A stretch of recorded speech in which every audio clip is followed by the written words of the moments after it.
the buddies for life.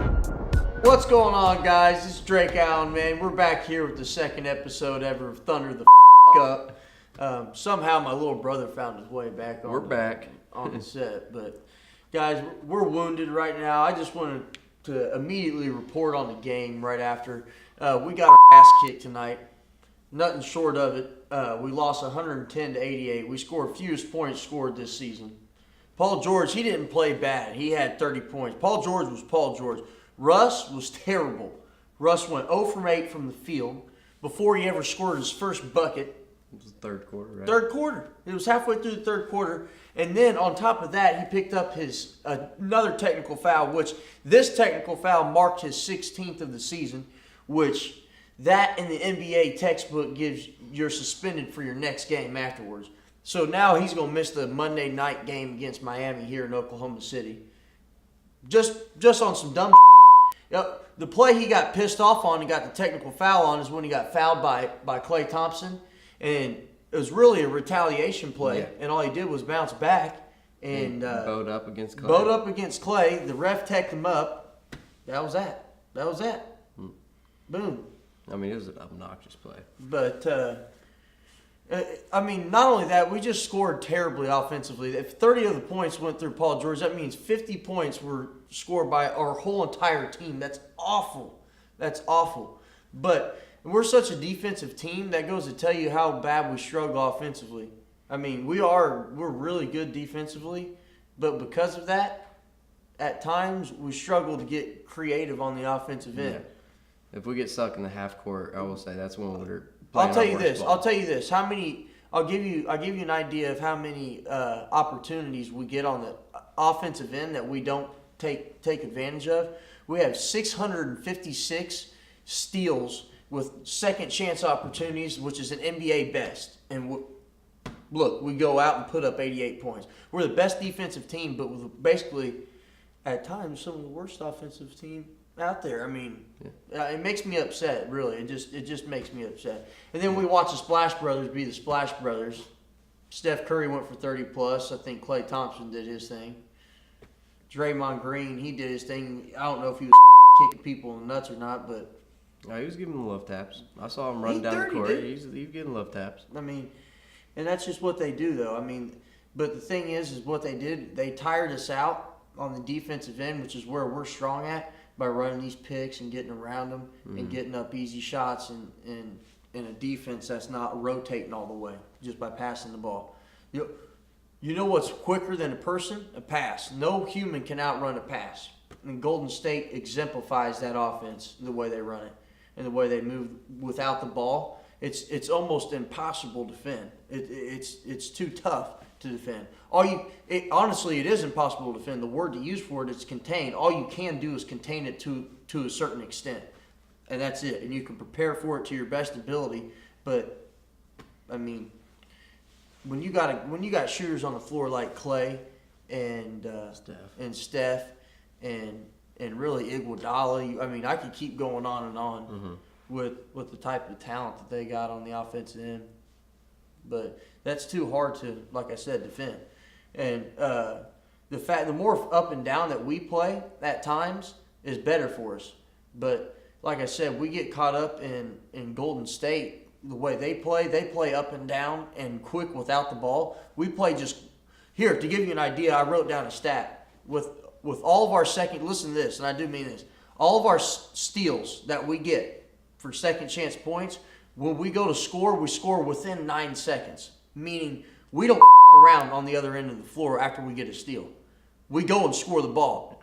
We don't go get a steal and then go down the court and use 24 seconds taking their time to get a good shot. We get a steal and we go score. So when we do that, we're good. We get caught up in sometimes what Golden State does is play hurry up to the other end of the floor to get a good shot. And I don't know if that makes sense. I mean, if you play ball, that makes sense. I mean, sometimes it's within 9 seconds, but Golden State will run a transition game where they'll run a fast break to get down there to swing the ball 6 or 7 times just to stroke it. I mean, and that's where they're impossible to defend, really. I mean, you've seen it tonight. We don't have enough help on the bench. We don't have enough help on the bench to even stop it. Plus, we get out coached. Yeah. Nothing against Billy Donovan, and he's a good coach, like I said. But when you have a guy like Steve Kerr, who was in the locker room with Michael Jordan. How many championships has he won? Has he been a part of? So he's got 3 at Golden State. This is why I'm going to tell you why Steve Kerr to me is a better coach. Steve Kerr not only has 3 as a coach at Golden State, but he's got 5 or 6 as a player in Chicago. I even think he's got 1 in San Antonio, if I'm incorrect. So, I mean, the guy knows what it takes to get to the next level. I mean, he really does. If you've actually, Corey, at maybe some point you can pull this up, you'll see Steve Kerr breaking clipboards. He doesn't around, dude. I mean, the guy doesn't around. As laid back as he looks in some of his interviews, as chill as he seems, he's an animal. He's more of a dog than some of those guys are on the court. I mean, if you got to think about it like this, to coach a caliber of player like Steph Curry and Klay Thompson, it takes a dog coach to keep them and not fire them. I mean, you look at guys like LeBron; they run coaches off. That Los Angeles Lakers coach is about to get fired. Luke Walton, he's about to get fired. LeBron's played for more NBA coaches. LeBron's his own coach at this point. He's fired Mike Brown pretty much, that Russian coach who came to Cleveland. What was that Russian coach's name? You know what I'm talking about, Nolan? No, I can look it up. That he coached at Cleveland. He got him fired pretty much. He almost got Ty Lue fired. Almost got Eric Spoelstra fired at Miami. I mean, those are guys that they're hard to coach. Those caliber players, those superstar players, they're hard to manage because it's such a players' league. It's not a coach's league anymore. It's not. The point simple. So when you get a guy with that big of an ego and that talented, genuinely that talented, and that guy who has that big of an ego and that much of a pride, he's too hard to coach, dude. He's way too hard to coach. That really is the facts of it. Hold on, I wrote down a couple other things that I want to go on to. Oh, to complement what I was talking about on the defensive end with us, between Russell Westbrook and Paul George, they've alternated between 1 and 2 all year and leading the league in steals on the defensive end. So these guys don't around on the defensive end, dude. They fiend for blood, dude. They really are. They're 2 of the best defenders in the league. But yet, in this offensive scoring league, we want to know guys as offensive players, regardless of what they're doing on the defensive end. And people don't want to go get it noticed. But here I am. I'm just telling you that traditionally is how that produces those guys' offense, particularly Paul George and Russell Westbrook when they lead the league in steals. They've been alternating between 1 and 2. And to be honest, a lot of people don't think James Harden's been playing defense, and I'll stand corrected because I don't think I said last time he didn't play defense on my last episode because I still don't think he does. But I've seen a couple stats where he was up there regarding top steals in the league. Now, Paul George and Russ still are among top leaders in the league on deflections and loose balls, recovered loose balls.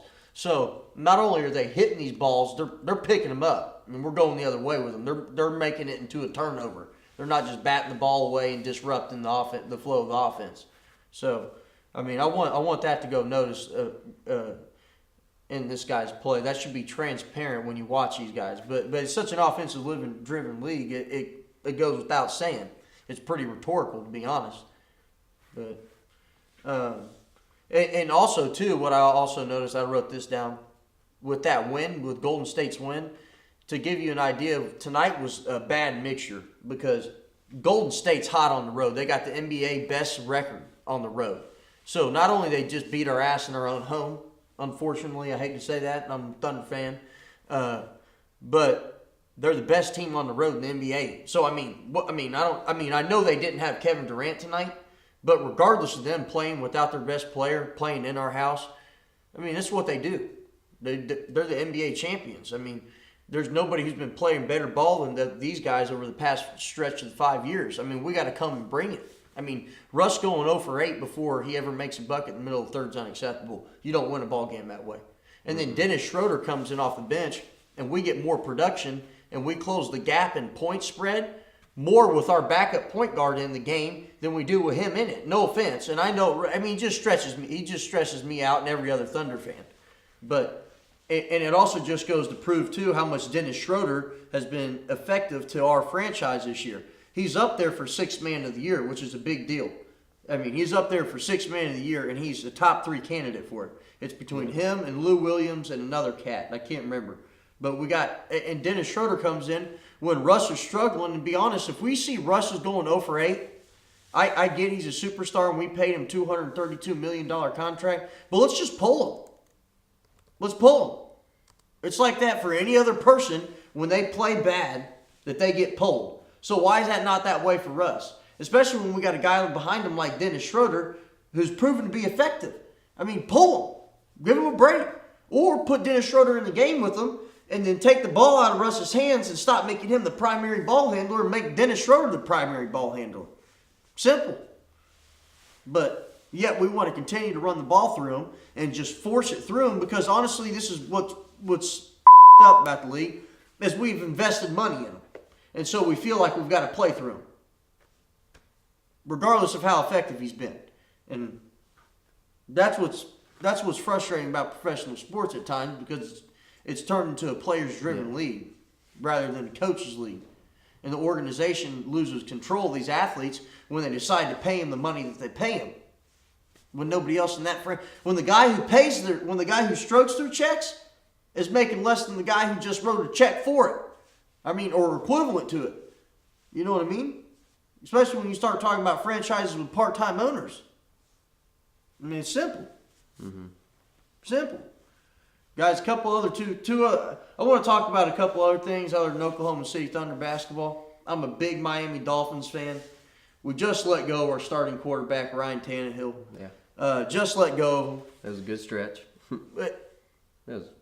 No, fuck that. That was a terrible stretch. I like Ryan. God bless Ryan. He's a good guy. Let's sing him a hymn. Fuck him. Hell to the no. So we sang him a hymn. He's gone. He's in Tennessee. Get the out of here, Ryan. Sorry, Chad. You got a lot of bleeps to do, buddy. I apologize for you. But I love it. I'm excited because now I know we're going to go after a quarterback. We're going to at least, if we trade up in the draft, which is what I think we're going to do. I hope we do. Hope we trade up to go get Kyler Murray. But I doubt we're going to. I doubt we do. And I think we'll still go out there and get a quarterback. There's still some good ones out there. Haskins is out there, although they think he's going to the Giants. But, at this point, it's all just hearsay until draft day. It doesn't matter. It's all just hearsay until draft day. But the fact that we got rid of our starting quarterback shows that we're willing to bring people in. I've also heard Teddy Bridgewater from New Orleans Saints was supposed to come in, but he re-signed recently with the New Orleans Saints. So, hell, we're going to have to go draft somebody, dude. We're going to have to go trade for somebody. And I don't want to trade for nobody. I want to go get the damn son out of Norman. I want to get him. He's a playmaker. I know Arizona wants him. I'll take him. Let's talk about basketball again. Back to Duke. Duke just won the ACC tournament. The NCAA championship will be going on early in next week. Or no. The selection show is tomorrow. Mm-hmm. Selection show is tomorrow, so it will be going on Tuesday, I reckon. It'll be going on Tuesday. Duke just won the ACC conference championship. They look solid. Zion's back. I don't even think he was hurt. The kid... it was a setup. No, honestly, obviously his shoe blew out, and I think he went to the locker room to get his new shoe.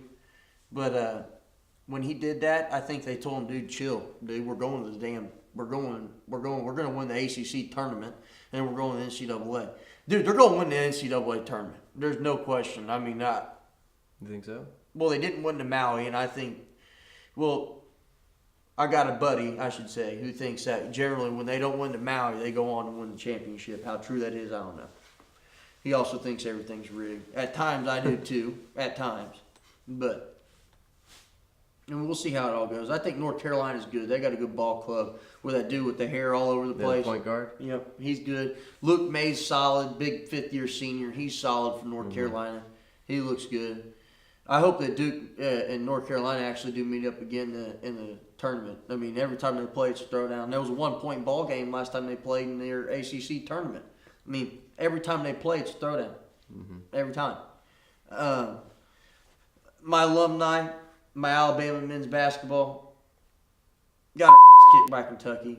I mean, nothing short of it. It was 70. I think it was 78-55. I mean, hell, I looked at the Alabama men's basketball Twitter page. It was terrible. It was terrible. All he did was tweet a picture of the SEC bracket, men's bracket, what was left of it. Yeah, basically just kind of giving that out. And it said, all we can do is hope for the NCAAs and have praying hands. I mean, shit. That don't sound. I mean, are we going on hopes and wishes here? Dude, you're terrible. You got 18-15 record. We're tweeting pictures of hands. Hopes and wishes. Dude, don't get your kicked. Don't get your ass kicked. But shout out to the seniors. They got good seniors on that ball club. I mean, Dante Hall, he's gone. Good senior. Mm-hmm. Scored over 1,000 points. Big time monster. Big time monster down low for him. I mean, good kid. I think Dejon Ingram's almost out of there. But they got good cats coming up between John Petty and they got that point guard. I think his name was Lyle out of Texas or something like that. He's good. Is he a one-and-done player, though? No, he's not that. He's not Colin Sexton. Well, we got caught paying Colin Sexton. When you get caught paying Colin Sexton, kind of up your recruiting. I mean, look at our record this year. We're 18-15. Last year, we were in the tournament when we paid the son. For that, we ain't been in the tournament for years. And then we get in the tournament last year. We'll come to find out we got FBI wiretap on the dude who's a first-round pick, lottery draft last year in the NBA. $200,000. Now he's a starting point guard in Cleveland. But when you get caught on that, it kind of messes up. It messes up your recruiting when you get caught doing something like that. It messes it up. It'll mess it up. But that's it for this episode of Thunder the Up. Nolan, you got anything to say, bro? Thunder the up, baby. Nolan says Thunder the up. I mean, that's really it. That's it, boys. Roll Tide. I'm out of here.